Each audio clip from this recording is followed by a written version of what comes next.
হাসরের ময়দানে আল্লাহ তাআলা যখন ফেরেশতাদের মাধ্যমে আগুনের শিকল দিয়ে টেনে জাহান্নামকে হাসরের মাঠে এনে দাঁড় করাবে, মনে করেন এখানে আইনা রাখবে, আমরা সবাই তাকাবো এরকম। হাসরের মাঠে যখন জাহান্নামকে আনা হবে, এই জাহান্নামের দিকে এক নজর তাকাইয়া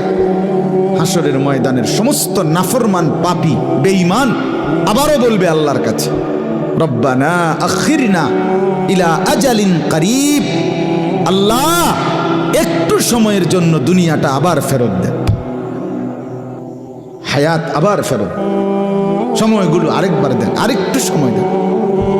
নজিব দাওয়াতাক,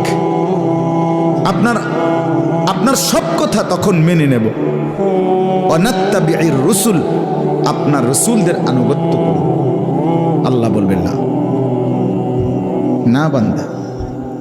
এখান থেকে কাউকে আর ফেরত দেওয়া